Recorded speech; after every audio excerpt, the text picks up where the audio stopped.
আসসালামু আলাইকুম, সবাই কেমন আছেন? আজকে আমি আপনাদেরকে দেখাবো ছোট্ট একটা মাছ দিয়ে দুইটা রেসিপি করে। এটা হচ্ছে ইলিশ মাছ। আমি ডিম শুদ্ধ কেটে নিচ্ছি।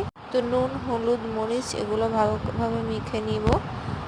নেওয়ার পর হচ্ছে কড়াইতে আমি তেল দিয়ে দিব। এখানে সরিষা তেলটা দিচ্ছি, আপনারা সয়াবিন তেলটাও দিতে পারেন। তো সরিষা তেলটা দিলে হয় কি, ইলিশ মাছের একটা ঘ্রাণ থাকে, ওইটা চলে যায় না। তো এটা খেতে অনেক মজা হয়।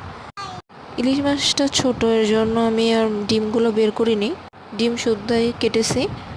তো এটা এভাবে খেতে খুব ভালো লাগে, ডিম শুদ্ধ মাছ খেতে আমার খুব ভালো লাগে।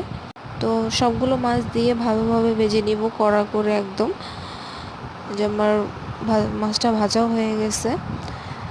তো উঠিয়ে নিব, এই যে আমি নামিয়ে নিচ্ছি মাছটাকে।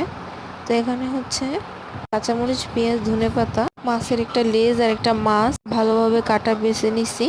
ভালোভাবে মেখে সরিষা তেল দিয়ে আর একটু মেখে নিব। আমার কাছে ইলিশ মাছ ভাজার পাশাপাশি ভর্তাটাও খুব ভালো লাগে। ভিডিওটা কেমন হয়েছে সবাই কমেন্ট করে জানাবেন। আল্লাহ হাফেজ।